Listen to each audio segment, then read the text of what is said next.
सुप्रभात, नमस्कार. मी स्नेहल पाटकर. तुम्ही पाहताय मुद्दा महाराष्ट्राचा आणि बुलेटिनच्या सुरुवातीचीच बातमी आहे. पर्यावरण मंत्री आदित्य ठाकरेंना वाहतूक कोंडीचा फटका बसलाय. विधान परिषद मतदानासाठी जात असताना वेस्टर्न एक्सप्रेस हायवेवरती जोगेश्वरी अंधेरी दरम्यान ही वाहतूक कोंडी झाली आहे आणि या वाहतूक कोंडीचा फटका पर्यावरण मंत्री आदित्य ठाकरेंना बसलाय. शिवसेना आमदारांची बस ही ट्रॅफिकमध्ये अडकलेली आहे.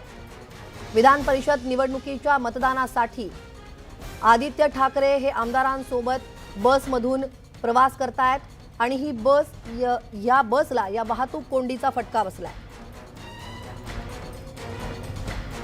याविषयी अधिक माहिती घेऊयात आमचे प्रतिनिधी उदय जाधव यांच्याकडून. उदय, या वाहतूक कोंडीचा फटका आता थेट या बसला देखील बसलेला आहे. या बसमधून आदित्य ठाकरे प्रवास देखील करतायत. अगदी बरोबर आहे. आज सकाळी साधारणतः 8:30च्या सुमारास विधान परिषद निवडणुकीसाठी मतदान करण्यासाठी शिवसेनेचे सर्व आमदार एका विशेष बसने पवई इथल्या वेस्टर्न हॉटेलमधून निघाले आणि वेस्टर्न एक्सप्रेस हायवे म्हणजे जोगेश्वरी अंधेरी आणि सांताक्रूज या दरम्यान प्रचंड ट्रॅफिक जामचा सामना त्या बसला करावा लागलेला आहे. शिवसेना नेते आदित्य ठाकरे हे देखील याच बसमधून प्रवास करतायत. ही बस थेट विधान भवनच्या दिशेने निघालेली आहे. मात्र वाटेमध्ये प्रचंड ट्रॅफिक जामचा त्रास जो आहे, वाहतूक कोंडी ही शिवसेनेच्या बसला झालेली आपल्याला पाहायला मिळते. आता ही बस सध्या वरळीमध्ये पोहोचल्याची माहिती मिळते आहे. इथून पुढील काही 15-20 मिनिटातच ही बस विधान भवनात पोहोचेल. त्यानंतर मतदानामध्ये शिवसेनेचे सर्व आमदार सहभागी होतील. मात्र एकूणच लोकप्रतिनिधींना देखील ट्रॅफिक जामचा फटका जो आहे तो बसलेला आपल्याला इथे पाहायला मिळतो. अगदी उदय, धन्यवाद तुम्ही दिलेल्या या सविस्तर माहितीसाठी. तेव्हा वाहतूक कोंडी खरं तर मुंबईकरांसाठी नवीन नाहीये, मात्र या वाहतूक कोंडीचा फटका आता पर्यावरण मंत्री आदित्य ठाकरे आणि शिवसेनेच्या आमदारांना देखील बसलाय. मतदानासाठी जात असताना ट्रॅफिक जाम झालाय आणि वेस्टर्न एक्सप्रेस हायवेवरती वाहतूक कोंडी झाली आहे आणि या वाहतूक कोंडीचा फटका हा या बसमधील आमदारांना देखील बसलेला आहे. वळूयात पुढच्या बातमीकडे. दिलीप मोहिते पाटील हे नॉट रिचेबल असल्याचं कळतंय. अद्याप मुंबईत दाखल न झाल्यानं तशा चर्चांना देखील आता सुरुवात झालेली आहे. विधान परिषद निवडणुकीतही नाराजी नाट्य खरं तर पाहायला मिळालं होतं. 10 जागेसाठी एकंदर आपण पाहतोय 11 उमेदवार रिंगणात आहेत आणि राज्यसभा निवडणुकीवेळी मोहिते पाटील हे नाराज असल्याची देखील चर्चा होती. दिलीप मोहिते पाटील हे अद्यापही मुंबईत दाखल झालेले नाहीयेत, तशा चर्चा रंगतायत. याविषयी अधिक माहिती घेऊयात आमचे प्रतिनिधी गोविंद वाकडे यांच्याकडून. गोविंद, दिलीप मोहिते पाटील नॉट रिचेबल आहेत, एकंदर काय अपडेट आहेत? अद्याप मुंबईत ते दाखल झालेले नाहीयेत, तशा चर्चा रंगतायत. अर्थातच पिंपरी चिंचवड परिसरातून 3 आमदार मुख्यत्वे जाणार आहेत. त्यापैकी लक्ष्मण जगताप यांची तब्येत जी आहे ते आजारी असल्यामुळे ते सकाळी 8 वाजता निघणार होते, परंतु ते अद्यापही निघालेले नाहीत. दुसरे राष्ट्रवादीचे आमदार आहेत अण्णा बनसोडे, त्यांचाही संपर्क होत नाही. आणि सगळ्यात महत्वाचं म्हणजे दिलीप मोहिते पाटील खेड विधानसभा मतदारसंघाचे जे आमदार आहेत त्यांनी थोड्या वेळापूर्वी आपल्याशी संवाद साधला, मात्र मी कोणाशी बोलणार नाही आणि मी बोलूनही कामं होत नाहीत असंही नाराजी उघडपणे व्यक्त करत ते मुंबईला जाणार आहेत की नाही याबद्दल त्यांनी कुठलीही माहिती दिली नाही आणि आता त्यांचा फोन नॉट रिचेबल लागतो आहे. त्यामुळे ते नाराज आहेत का? तर नाराज आहेत आणि मतदान करतील का यावर प्रश्नचिन्ह निर्माण झालेलं आहे. दिलीप मोहिते पाटलांनी किंवा राष्ट्रवादीचे जे आमदार आहेत अण्णा बनसोडे यांनी जर मतदान केलं नाही किंवा जर आणखी काही काळ नाराज राहिले तर पक्षाला मोठा फटका बसू शकतो. त्यामुळे त्यांच्याशी संपर्क करण्याचा पक्षश्रेष्ठीकडनं प्रयत्न केला जाईल. आपणही त्यांच्याशी संपर्कात राहण्याचा प्रयत्न करतो आहोत. तुर्तास तरी दिलीप मोहिते पाटील हे नॉट रिचेबल आहेत. धन्यवाद गोविंद तुम्ही दिलेल्या या माहितीसाठी. तेव्हा दिलीप मोहिते पाटील हे नॉट रिचेबल आहेत. त्यानंतर ते असं म्हणतात मी अजूनही नाराज आहे आणि बोलूनही कामं होत नाही, असं सूचक वक्तव्य देखील त्यांनी केलेलं आहे. याविषयीचे अपडेट देखील आम्ही तुमच्यापर्यंत पोहोचवणार आहोत. वळूयात पुढच्या बातमीकडे. मुख्यमंत्री उद्धव ठाकरे देखील विधान भवनाकडे रवाना झालेले आहेत. वर्षा बंगल्यावरून मुख्यमंत्री हे विधान भवनाकडे रवाना झालेत. विधान परिषदेसाठी मतदानाला सुरुवात झाल्याचं आपण पाहिलं. 10 जागेसाठी 11 उमेदवार रिंगणात आहेत आणि अशातच या सर्व घटनांकडे पाहता आता उद्धव ठाकरे सुद्धा विधान भवनाकडे रवाना झालेले आहेत. वर्षा बंगल्यावरून मुख्यमंत्री रवाना झालेत.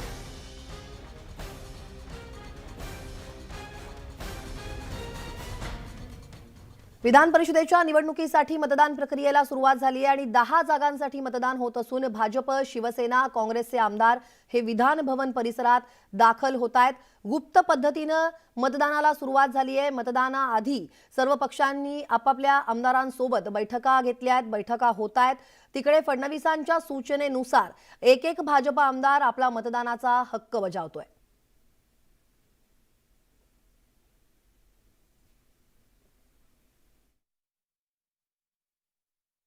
नाही, आम्ही ती लढाई कोणाबरोबर आहे हे मी सांगत नाही, परंतु आमचे 5ही उमेदवार निवडून येतील आणि आम्ही कोणाला टार्गेट करत नाही, कोणाचा गेम करत नाही। आम्ही आमचे उमेदवार निवडून आणण्यासाठी प्रयत्न करत असतो। आणि आता बोलूयात पुढच्या बातमीकडे। शिवसेनेकडून सचिन अहिर आणि आमशा पाडवी हे निवडणुकीच्या रिंगणात आहेत आणि या दोघांनीही मतदानाआधी देवाचं दर्शन घेतलंय, देवाचे आशीर्वाद घेतलेत। विधान परिषद विरोधी पक्षनेते प्रवीण दरेकर यांनी आज प्रभादेवी येथील सिद्धिविनायकाचं दर्शन घेतलंय। यावेळी उमेदवार प्रसाद लाड देखील उपस्थित होते।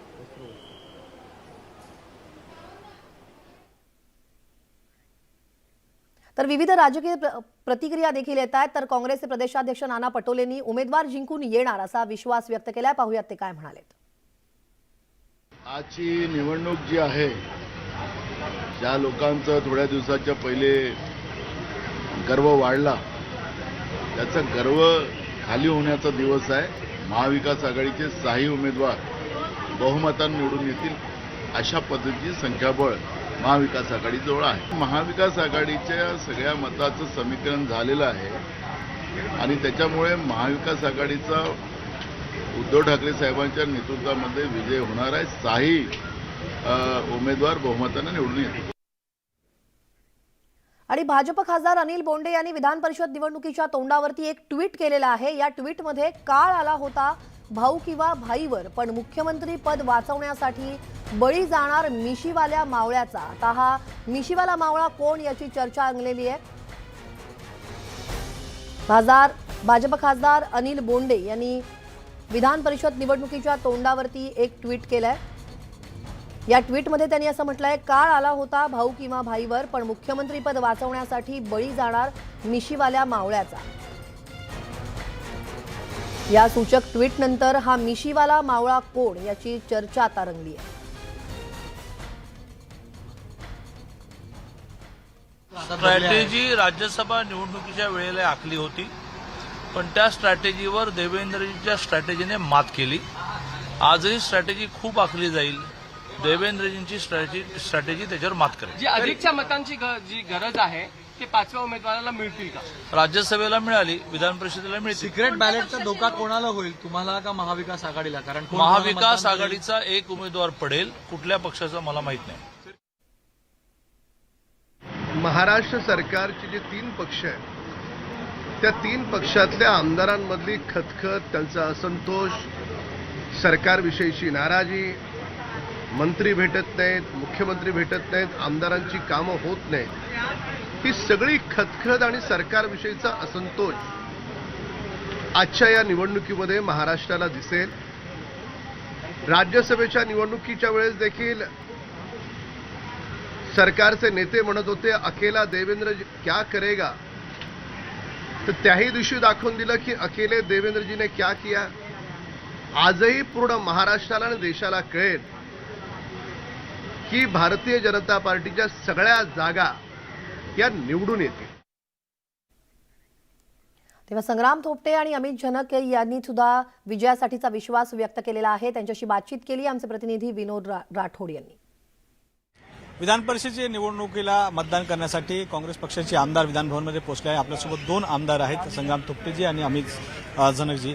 संग्रामजी, मला एक सांगा की यावेळेस फार कठीण लढाई आहे काँग्रेस पक्षासाठी, कारण जो भाई जगताप यांची जी सीट आहे ती फसताना पाहायला मिळते। नाही, कठीण लढाई कशाबद्दल आहे? जी लढाई आहे ती कायम सरळ स्ट्रेट आता या ठिकाणी आपल्याला दिसते। मला पूर्ण आत्मविश्वास आहे, आम्हाला सर्वांना काँग्रेस पक्षाच्या आमदारांना विश्वास आहे की ह्या दोन्ही जागा आम्ही त्या ठिकाणी पूर्णपणे जिंकू। राज्यसभेमध्ये ज्याप्रमाणे मताचं विभाजीकरण झालं त्यामुळे पराभव स्वीकारावा लागला महाविकास आघाडीच्या, ज्यावेळेस तसं समीकरणही पुन्हा भारतीय जनता पक्षाकडून आखण्यात आलं। हे कोण काय समीकरण करते हा त्याचा प्रत्येकाचा विषय आहे, परंतु काँग्रेस पक्षाचं असणारं आणि आघाडीचं समीकरण पूर्णपणे ठरलेलं आहे. संख्याबळाचा विचार करता आमचे सर्वचे सर्व जागा निवडून येतील. अमितजी, मला एक सांगा की ज्याप्रमाणे या ठिकाणी लढत जी आहे ती थेट आहे आणि यामध्ये अडचण फार मोठ्या प्रमाणात पाहायला मिळत आहेत, कारण मतदान कुठे ना कुठे अपक्षांचं या ठिकाणी करत आहे. नाही, असं अडचणीचं असं कुठंच वाटत नाही आम्हाला लागणारे मतांची संख्या जी आहे ती फार कमी आहे आणि आम्ही सगळे मित्रपक्ष म्हणजे महाविकास आघाडीचे जेवढे मित्रपक्ष आहेत एका विचाराने हे सगळं वाटप व्यवस्थित त्या सगळ्यांनी केलेलं आहे, त्यामुळे कॉर्डिनेशन एक परफेक्ट यावेळेस आहे. मागच्या वेळेसच्या कॉर्डिनेशनमध्ये अडचण झाली होती हे मान्य करताय? मागच्या वेळेसचं सगळे लोक म्हणत असेल चमत्कार असेल काय असेल तर आम्ही सांगू की तो अंधारात लागलेला बाण होता. एखादं मत जर इकडे तिकडे झालं असतं संजय पवार सभागृहात जाणार होते. ठीक आहे, आता तो निकाल लागलेला आहे, ते जिंकलेले आहेत, तो इतिहास झालेला आहे. तीच आता हुशार होऊन आम्ही ते सगळे कार्य करत आहोत.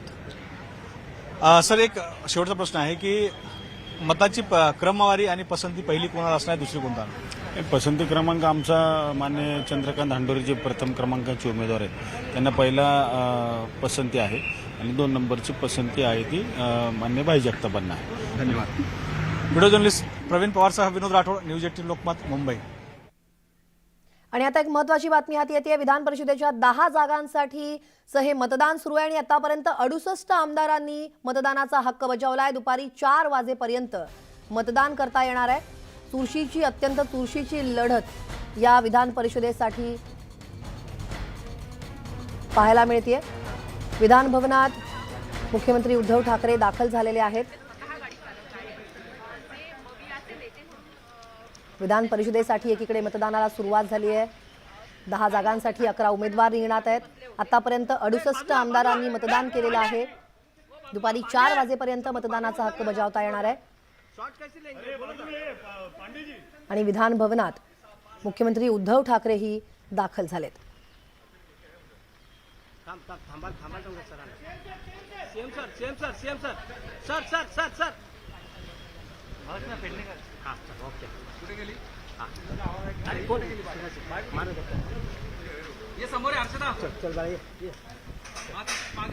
विधान परिषदेच्या 10 जागांसाठीचं हे मतदान पार पडतंय. अत्यंत चुरशीची लढत आपण पाहतो आहोत आणि त्याच दरम्यान आतापर्यंत 68 आमदारांनी मतदान केलेलं आहे. दुपारी 4 वाजेपर्यंत मतदान करता येणार आहे. या पूर्ण मतदान किंवा निवडणूक प्रक्रियेदरम्यान एकंदरीतच राजकीय नाट्य आपल्याला पाहायला मिळालं होतं आणि आजचं होणारं हे मतदान हे अत्यंत चुरशीची लढाई, अत्यंत चुरशीची लढत म्हणता येईल. तेव्हा मुख्यमंत्री विधान भवनात दाखल झालेले आहेत. काही वेळापूर्वीच भाजपची बस, त्यानंतर शिवसेनेची बस, यामधून शिवसेनेचे, भाजपचे किंवा इतरही पक्षांचे आमदार हे विधान भवनात दाखल झालेले होते आणि मतदान प्रक्रियेला देखील सुरुवात झालेली होती. आतापर्यंत 68 आमदारांनी मतदानाचा हक्क बजावलेला आहे. दुपारी 4 वाजेपर्यंत मतदान करता येणार आहे.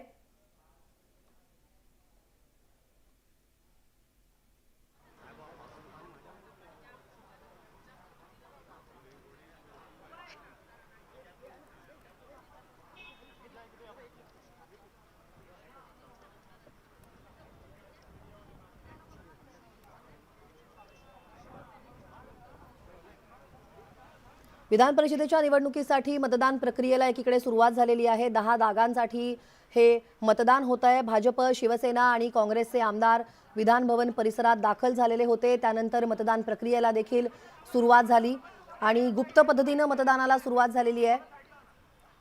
मतदानाआधी सर्व पक्षांनी आपापल्या आमदारांसोबत बैठका देखील घेतल्या.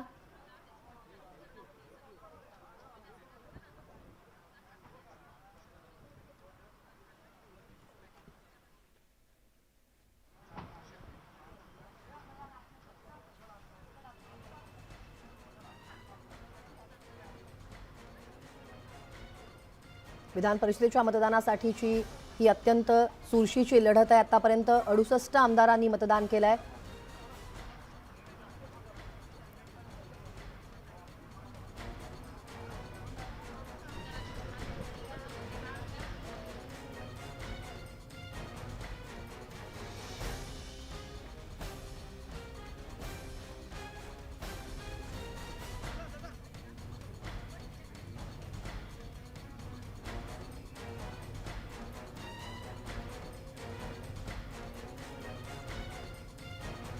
विधान परिषदेच्या 10 जागांसाठीचं हे मतदान अत्यंत चुरशीची लढत आणि शिवसेनेकडून या मतदानासाठी सचिन अहिर आणि आमशा पाडवी हे निवडणुकीच्या रिंगणात आहेत. त्याचबरोबर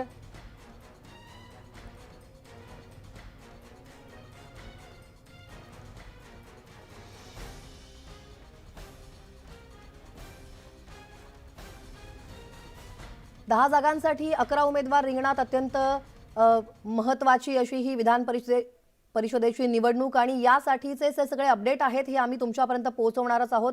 या पूर्ण मतदानाची वित्तम बातमी थेट न्यूज 18 लोकमतवरून तुम्ही पाहणार आहात. याविषयीचे अधिक अपडेट घेऊयात आमच्या प्रतिनिधी प्रणाली कापसे यांच्याकडून. प्रणाली, आत्ताचे काय अपडेट? जी माहिती मिळते त्यानुसार आता 10 वाजेपर्यंत 68 जणांनी मतदान केलेलं आहे आणि अजूनही अनेक जे आमदार आहेत ते येताना आपल्याला दिसत आहेत. शिवसेनेचे आमदार अजून पोहोचायचे आहेत. जी माहिती मिळते त्यानुसार ते अजून वाटेत आहेत, परंतु इतर पक्षांचे सगळे आमदार जे आहेत ते येऊन पोहोचलेले आहेत आणि उर्वरित आमदार जे आहेत ते थोड्या वेळातच येतील असं कळत आहे. सकाळी 10 वाजेपर्यंतची ही आकडेवारी आहे, जेव्हा आपण पाहतो आहोत की 68 जणांनी मतदान केलेलं आहे. त्यामुळे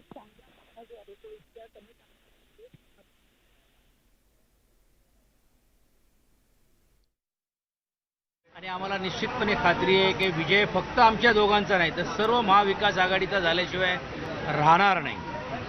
आणि त्यातून तुम्ही जर पाहिलं असेल की खरं तर ही निवडणुकीची पण गरज होती की नाही हाही एक प्रश्न निर्माण होतोय. कारण एकंदरीत महाविकास आघाडीची संख्या पाहिल्यानंतर अशा या सर्व प्रक्रियेमध्ये दुर्दैवाने विरोधी पक्षांनी एक 5वा उमेदवार दिल्यामुळे याला सामोरे जावं लागतोय.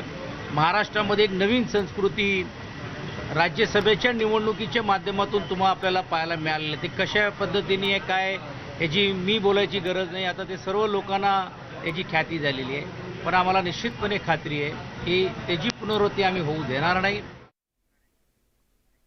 याविषयीचे सगळे अपडेट्स आम्ही तुमच्यापर्यंत पोहोचवणार आहोत. पण तुर्तास या बुलेटिनमध्ये वेळ झाली एका छोट्याशा ब्रेकची. ब्रेकनंतर इतरही काही घडामोडींचं पुन्हा भेटूयात. पहा फक्त न्यूज 18 लोकमत.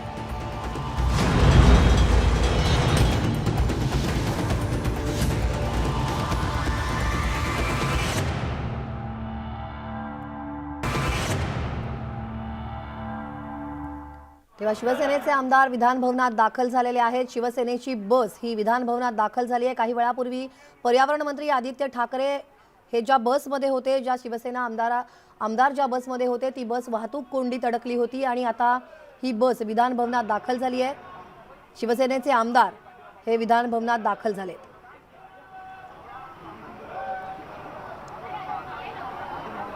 ही एक्सक्लुझिव्ह दृश्य तुम्ही न्यूज 18 लोकमतवर पाहताय. पर्यावरण मंत्री आदित्य ठाकरे यांच्या समवेत शिवसेनेचे आमदार दिसत आहेत. काही वेळापूर्वीच ते ज्या बसमधून प्रवास करत होते ती बस वाहतूक कोंडीत अडकली होती आणि आता शिवसेनेच्या आमदारांना घेऊन हे पर्यावरण मंत्री आदित्य ठाकरे हे विधानभवनात दाखल झालेत. याविषयी अधिक माहिती घेऊयात आमचे प्रतिनिधी उदय जाधव यांच्याकडून. माफ करा, विशाल पाटील आता फोन लाईन वरून जोडले गेलेले आहेत. विशाल, काय अपडेट? शिवसेना आमदारांची जी बस आहे ही विधानभवन परिसरामध्ये पोहोचलेली आहे. शिवसेनेचे आमदार घोषणाबाजी करत विधानभवनात त्यांनी प्रवेश केलेला आहे. खरं तर आपल्याला माहिती आहे विधान परिषदेच्या निवडणुकीला मतदानाला सुरुवात जी आहे ही झालेली आहे. आतापर्यंत 70 आमदारांनी मतदान सुद्धा केलेलं आहे. मात्र शिवसेनेच्या आमदारांची बस कधी येणार ही एक चर्चा जी ही विधानभवन परिसरात रंगली होती आणि शिवसेना आमदारांची बस जी आहे ही काहीशी वाहतूक कोंडीमध्ये अडकली होती. त्याचा फटका जो आहे हा इथपर्यंत पोहोचण्यासाठी त्यांना बसलेला आपल्याला पाहायला मिळतोय. मात्र शिवसेना आमदारांची बस जी आहे ही विधानभवनात आता पोहोचलेली आहे.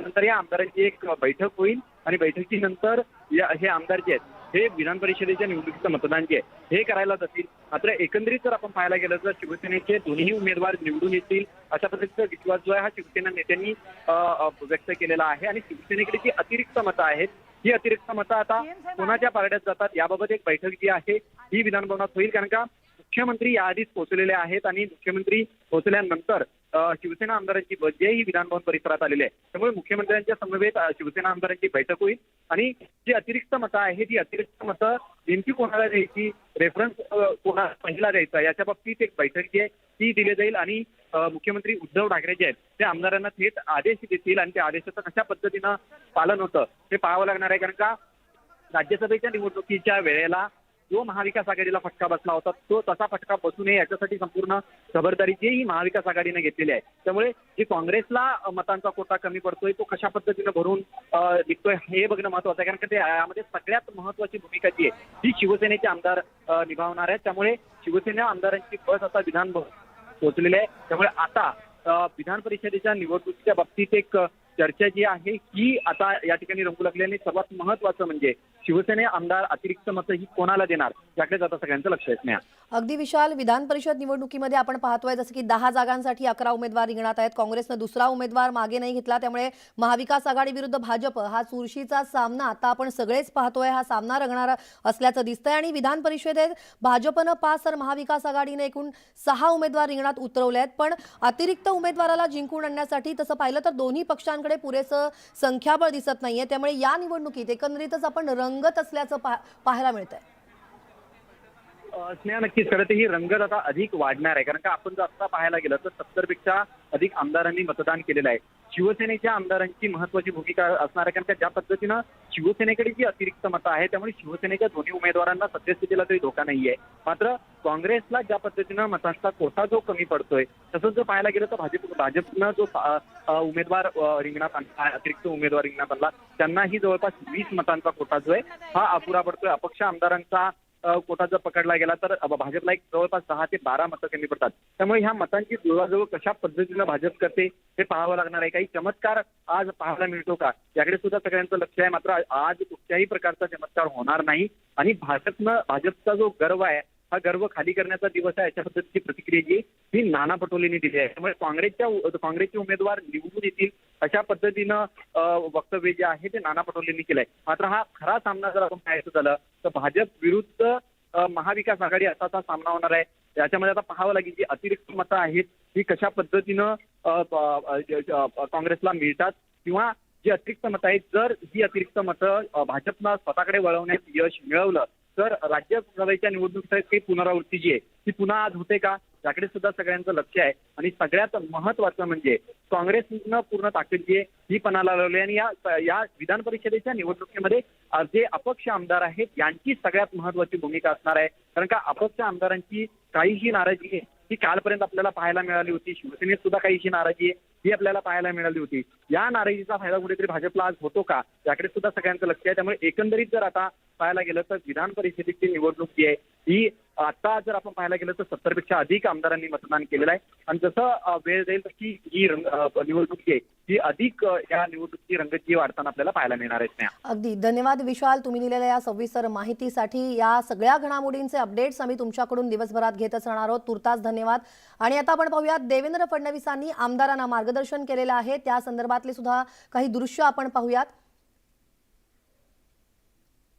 काही वेळापूर्वीच मतदानाला सुरुवात झालेली आणि त्यापूर्वी देवेंद्र फडणवीसांनी आमदारांना मार्गदर्शन केलेलं आहे. जसं की आपण आधी पाहिलं राज्यसभा निवडणुकीत संख्याबळ नसतानाही देवेंद्र फडणवीस यांनी अपक्षांच्या जोरावरती बाजी मारली होती आणि तिसरा उमेदवार त्यांनी जिंकून आणला होता. त्यामुळे आता या आता जी विधान परिषद निवडणूक होते आहे या निवडणुकीमध्ये सुद्धा देवेंद्र फडणवीस हे काय करणार याकडे सगळ्यांचंच लक्ष लागलेलं आहे. संपूर्ण राज्याचं लक्ष लागलेलं आहे.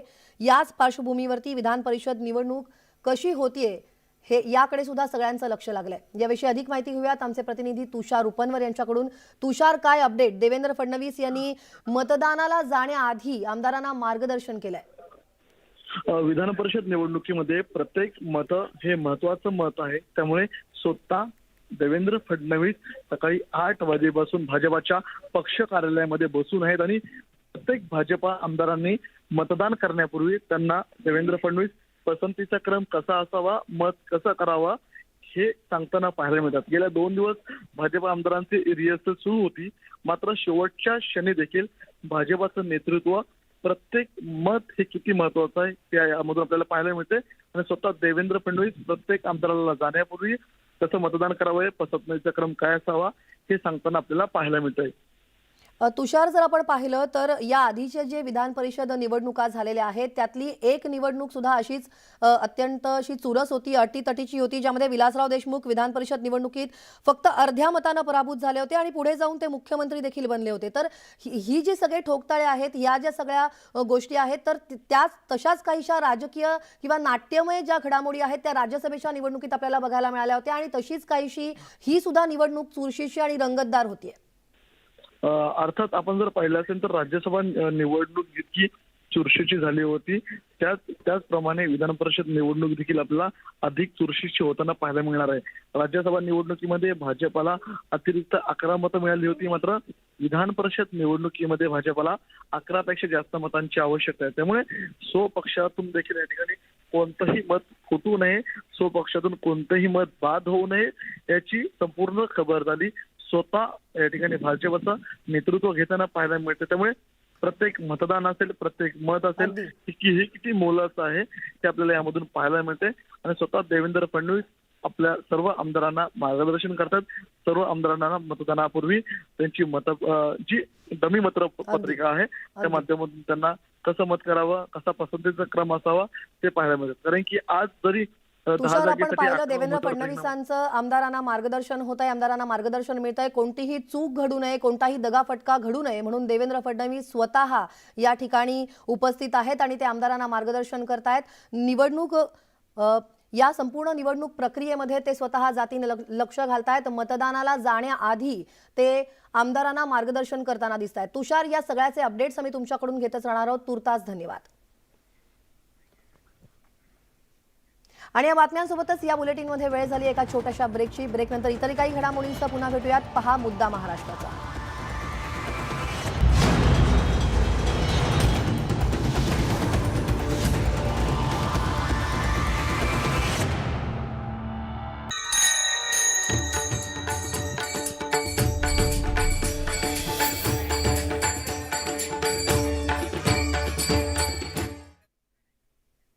भेटी लागी जीवा लागलीसे असं म्हणत न्यूज 18 लोकमतही या वारीमध्ये सहभागी झालेला आहे. या वारीसोबत आहे वारीबद्दलची बित्तम बातमी न्यूज 18 लोकमतवरती तुम्हाला पाहता येणार आहे. आज जगद्गुरू संतश्रेष्ठ तुकोबा महाराज यांच्या पालखीचं प्रस्थान होणार आहे.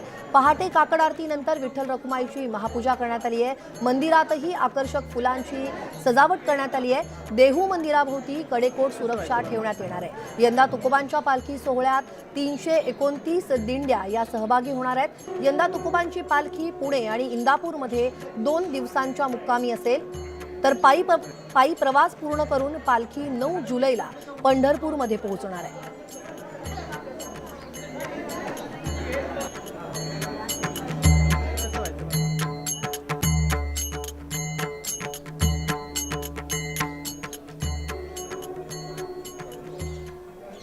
तेव्हा आता आपण पाहूयात या वारीमध्ये सगळीच मंडळी खरं तर एकमेकांना भेटतात. 2 वर्षांनंतर खरं तर ही वारी होते आहे, त्यामुळे संपूर्ण वारकऱ्यांमध्ये उत्साहाचं वातावरण आहे. आणि हे चव्हाण जे वारकरी आहेत, हे जे दाम्पत्य आहे, हे भगवान आणि सुमन चव्हाण गेल्या 15 वर्षांपासून जोडीनं वारी करतायत.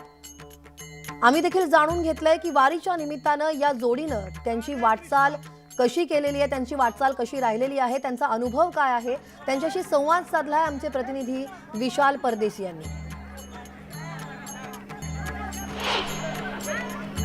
वारीच्या निमित्ताने इंद्रायणी तटावरती आल्यानंतर आपल्याला काही जोडपी अशी भेटतात जी वर्षानुवर्ष वारी न चुकवता पंढरपूरच्या दिशेने जाऊन पूर्ण करतात.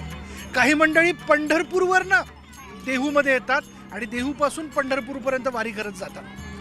बरं, हे नातं जे आहे ना, हे नातंच खरं तर माऊलींच्या कृपेने बळ देतं. हे नातं कुठलं तर नवरा बायकोचं, कोणाचं भाऊ बहिणीचं असतं, कोणाचं वडील मुलाचं किंवा वडील लेकीचं असतं. पण आता आपल्याबरोबर जे आहेत ते भगवान चव्हाण आहेत आणि सुमन चव्हाण आहेत. हे जोडपं जे गेल्या किती वर्षापासून 10-15 वर्ष होऊन गेली. 15 वर्षापासून वारी करतात. मालकिलीना सोबत घेऊन? मालकीने सोबत. बरं, मग केव्हा पहिली वारी केव्हा केली ती? पहिली वारी 2007ला चालू केली. 7ला चालू केली. मग त्यापूर्वी एकट्या येत होतात काय? हा तेव्हा एकटाच येत होतो. 5-7 वाऱ्या एकट्याने केल्या. पण नंतर मग म्हणलं घरची बी सोबत घेऊन जा. होय ना. कोण सुमनताईंचा आग्रह होता का जायचं मालकाबरोबर? हा मालकाबरोबर जायचं असा आग्रह होता? होता काय म्हणल्या? जायचं म्हणजे दोघं मिळूनच आम्ही जातोय ना वारी करायला. का मालकाला एकटं सोडायचं नव्हतं? नाही सोडायचं नाही एकटं. लांब आम्ही वाऱ्या करतोय दोघं जण. पण भगवान दादा, हा प्रश्न लई वेळेस विचारला गेला असेल तुम्हाला, मलाही पडतो. काय आनंद मिळतो?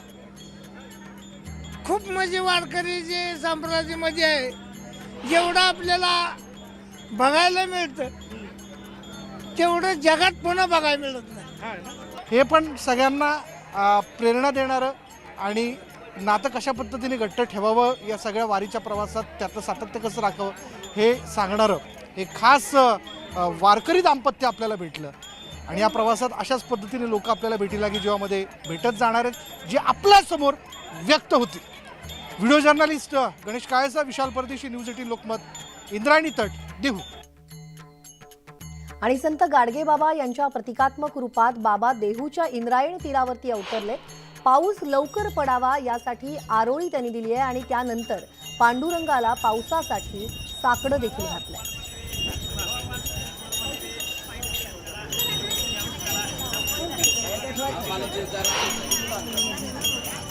पंढरीची वारीची मजा आहे हौस, पंढरीच्या वारीची मजा आहे हौस. अरे विठ्ठला विठ्ठला पाडणारा पाऊस, विठ्ठला विठ्ठला पाडणारे पाऊस. तुझ्या नामाची आहे रे गोड, तुझ्या नामात आहे रे गोड, तुझे नाम आहे रे गोड.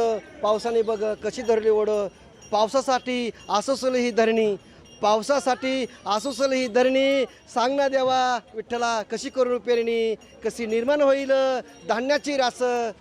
पंढरीची वारीची मजा आहे हौस, विठ्ठला विठ्ठला पाडणारा पाऊस, विठ्ठला विठ्ठला पाडणारे पाऊस. आणि या देहू नगरीत वासुदेवही दाखल झालेत. भक्तांना निरोगी आरोग्य लाभो यासाठी पांडुरंगाकडे त्यांनी साकडं घालणार असल्याचं सांगितलंय.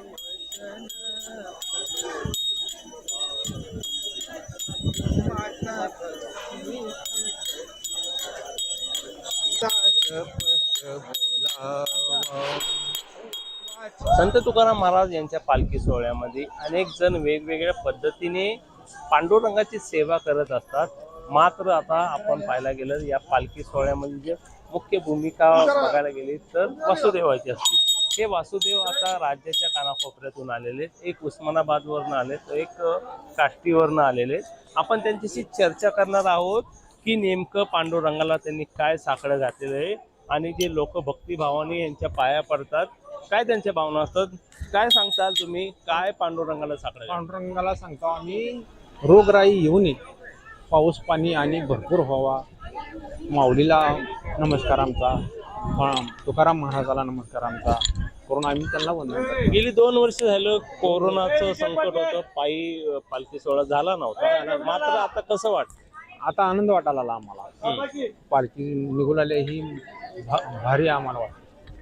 भक्तिरसात नाहताना असं काय भावना असतात तुमच्या? भक्तिरसात सुखी समाधानाने चालत राहू. आता आपल्यासोबत अजून एक वासुदेव आहेत. काय भावना आहेत तुम्ही ज्यावेळेस लोक तुमच्या पाया पडतात, काय आशीर्वाद असतो तुमचा आणि आता पांडुरंगाला काय साकडं घालत काय गुणगान गाता? पांडुरंगाचं गुणगान गायचं म्हणजे कसं उस्मानाबादून आलो, 2 वर्ष झालं कोरोनामध्ये बंदच होतं. या वर्षी आलो टाइम आम्हाला बहुत आनंद झाला. त्याच्यामुळं आम्ही आता ही आळंदी देऊ पंढरपूर यात्रा पायी करणार आहे आणि ही प्रेमाच्या भरपूर प्रेमाने त्याचे गुणगान गाणार आणि पांडुरंगाला आणि तुकाराम महाराजाला की कोठीन कुठे कितीतरी आनंदाचा नमस्कार सांगून परत. अनेक वारकऱ्यांच्या पेरण्या झालेल्या आहेत, पाऊसही नाहीये, त्यासाठी कसं पाहता येईल? आता तेवढं सांगून जाणार पांडुरंगाला की बाबा वारीचा आता आपला रथ निघाला की पावसाळा चालूच करावं, की शेतकऱ्यांना भरपूर आनंद व्हावा आणि भरपूर ह्या वारीत उत्सव व्हावा.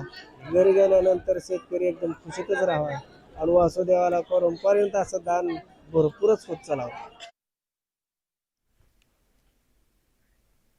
जगद्गुरू संत तुकाराम महाराज पालखी सोहळा अवघ्या काही तासांवरती आलाय आणि या सोहळ्यात संत तुकाराम महाराजांच्या पादुका मागील अनेक वर्षांपासून पादुकांचं पॉलिश हे घोडेकर सराफ यांच्याकडे केलं जातं।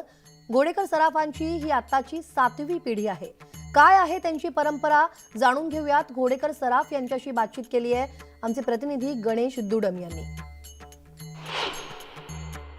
जगद्गुरू संत तुकाराम महाराज यांचा 337वा पालखी प्रस्थान आता काही वेळातच सुरू होणार आहे।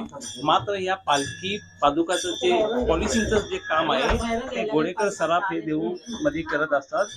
गेल्या 150 वर्षापासून हे पॉलिशिंगचं काम करत आहे, तर त्यांची ही 7वी पिढी आहे। आता आपल्यासोबत घोडेकर बंधू आहेत, त्यांचं पूर्ण परिवार आहे। आपण त्यांच्याशी चर्चा करूया, नेमकं काय सांगताल, कशा पद्धतीने ही तुम्ही भक्ती आणि सेवा करता। आमची 7वी पिढी आहे। कुठल्याही पालखीला पालखीला प्रस्थान सोहळ्यापूर्वी आमच्याकडे या पादुका गेल्या 150 वर्षापासून पॉलिशसाठी येतात। हा आमच्या घराण्याचा मान आहे। ही सेवा करण्यात मला खूपच आनंद होतो। साधू संत येती घरात तोची दिवाळी दसरा, याप्रमाणे आज आमचा खरंच सणच आहे मोठा आमचा। काय भावना असतात पॉलिश करताना? पॉलिश करताना याच भावना असतात की आम्हाला जी तुकाराम महाराजांची सेवा करायला मिळतात हेच मोठं आमचं भाग्य म्हणायचं। काय वाटतं, 2 वर्षापासून पालखी नव्हती, आता तरी तुम्ही पॉलिशिंगला येत होतं का? काय सांगा? 2 वर्ष जरी इथे येत नव्हत्या तरी सुद्धा आम्ही मंदिरात जाऊन पॉलिश करत होतो आणि गाडीने ते जात होत्या पंढरपूरला।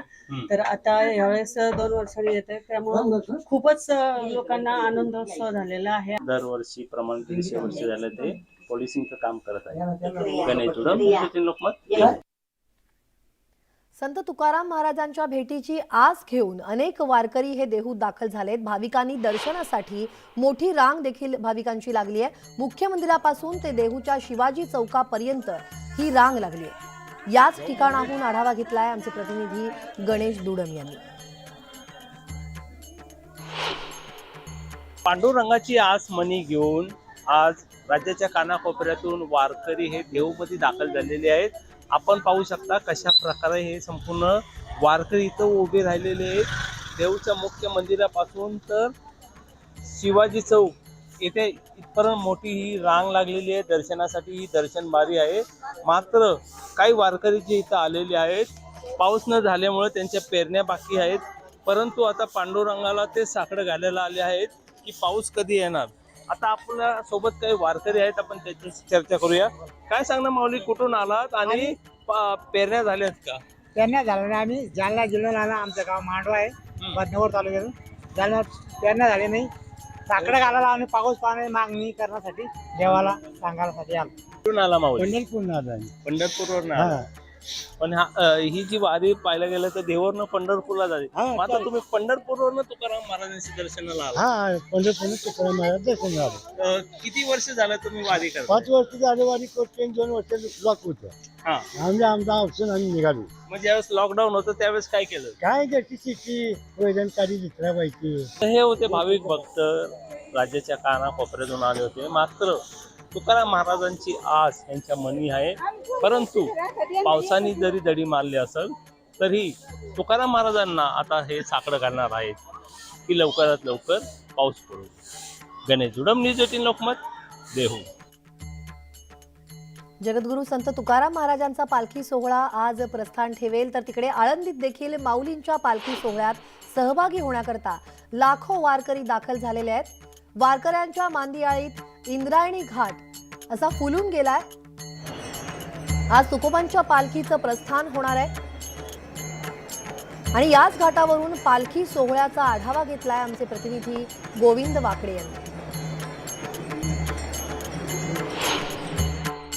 कैवल्य साम्राज्य चक्रवर्ती महाराज ज्ञानेश्वर माऊलींचा पालखी सोहळा मार्गस्थ होईल आणि त्यासाठी त्या सोहळ्यासाठी राज्यभरातून नाही तर देशभरातून हे वारकरी आळंदीमध्ये दाखल झालेले आहेत। इथे आलेला प्रत्येक वारकरी या इंद्रायणीच्या पाण्याने आचमन करतो, इथे स्नान करतो आणि नंतर माऊलींच्या समाधीचं दर्शन घेऊन पुढे तो मार्गस्थ होतो।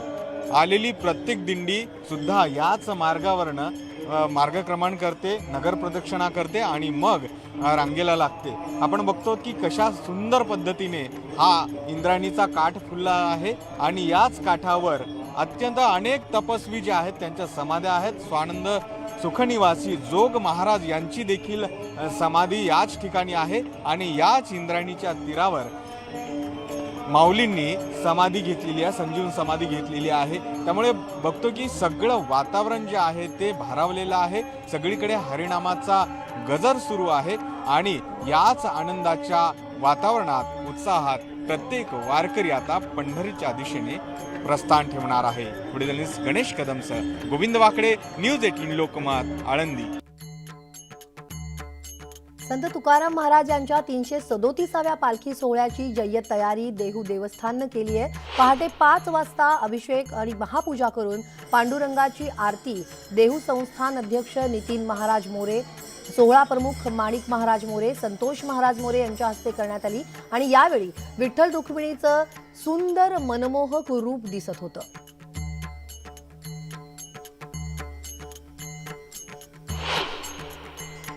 जगद्गुरू संत तुकाराम महाराज यांच्या पालखी सोहळ्याला काही वेळातच सुरुवात होणार आहे, परंतु त्यापूर्वी पाहिलं तर जगद्गुरू संत तुकाराम महाराजांच्या मुख्य मंदिरातील हे विठ्ठल रुक्मिणीचं मंदिर आहे, यांची आज सुंदर अशी सजावट झालेली आहे। आपण पाहायला गेलं तर यांचं आकर्षक असं रूप आपल्याला दिसून येत आहे। तसंच या ठिकाणी मोठ्या प्रमाणामध्ये फुलांची आकर्षक अशी सजावट केलेली आहे, त्या सजावटीमुळेही कुठंतरी हे मंदिर असं फुलून निघालेलं आहे। आपण पाहू शकता इथे मोठ्या प्रमाणामध्ये वारकरी राज्यभराच्या कानाकोपऱ्यातून दाखल झालेले, त्यामुळे आता कुठंतरी काही तासाच्या अंतरावरच हा पालखी प्रस्थान सोहळा सुरू होणार आहे। गणेश गुडम, न्यूज 18 लोकमत, देहू। कोरोना निर्बंधांमुळे 2 वर्ष पंढरपूर वारीला ब्रेक लागला होता, मात्र यंदा विठुरायाच्या कृपेनं निर्बंधमुक्त वारीचा योग हा वारकऱ्यांना आलाय, त्यामुळे वारकऱ्यांमध्ये उत्साहाचं वातावरण आहे। 10 जुलैला पार पडणाऱ्या आषाढी एकादशी सोहळ्यासाठी आज देहूमधून संत तुकाराम महाराजांची पालखी प्रस्थान करणार आहे। यंदा तुकोबांच्या पालखी सोहळ्यात 329 दिंड्या सहभागी होणार आहेत। यंदा तुकोबांची पालखी पुणे आणि इंदापूरमध्ये 2 दिवसांच्या मुक्कामी असेल। पायी प्रवास पूर्ण करून पालखी 9 जुलैला पंढरपूरमध्ये पोहोचेल। जगद्गुरू संत तुकाराम महाराजांच्या 337व्या पालखी सोहळ्याला काही तासामध्ये सुरुवात होणार आहे, मात्र त्यापूर्वी आता येथे मुख्य मंदिरामध्ये डॉग स्क्वॉड आलेला आहे। आपण पाहू शकता कशा पद्धतीने ही संपूर्ण तपासणी इथे सुरू आहे। कोणताही धोका होऊ नये यासाठी हा संपूर्ण डॉग स्क्वॉड आलेला आहे। आता राज्यातील वारकरी ते हळूहळू देहू मंदिरामध्ये येऊ लागलेले आहेत। यंदा 2 वर्षाच्या कोरोना वारीनंतर यंदा प्रथमच मोठ्या प्रमाणामध्ये आता वारकरी येथे येणार आहे, त्यामुळे आता ही संपूर्ण तयारी देहू प्रशासनाने केली आहे। त्यामुळे कुठेतरी यंदाचा हा जो पालखी सोहळा आहे तो मोठ्या उत्साहामध्ये साजरा होणार आहे। आत्ता महापूजा झालेली आहे, 2 वाजता इथून पालखी प्रस्थान होणार आहे, त्यामुळे संपूर्ण ही जी तयारी आहे देहू देवस्थान आणि प्रशासनाने घेतली आहे। गणेश दुडम, न्यूज 18 लोकमत, मावळ।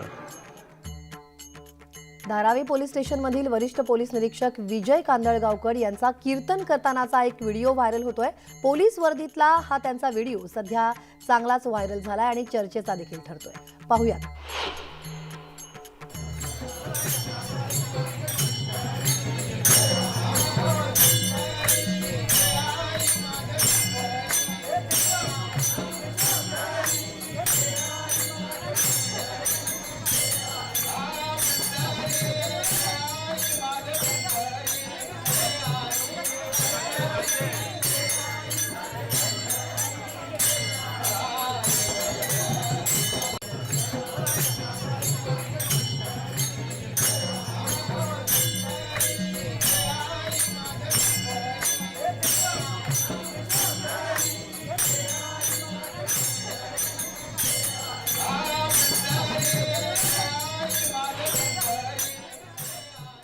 आणि यासोबतच या बुलेटिनमध्ये वेळ झाली इथेच थांबण्याची। ताज्या बातम्यांच्या अपडेटसाठी लॉग ऑन करायला विसरू नका। news18lokamat.com वर आमच्या फेसबुक आणि ट्विटर पेजला देखील फॉलो करा। आमच्या यूट्यूब चॅनलला सबस्क्राईब करा आणि थोड्याच वेळात महत्त्वाच्या घडामोडींसह पुढलं बुलेटिन घेऊन येते माझी सहकारी श्वेता। पहा फक्त news18 लोकमत।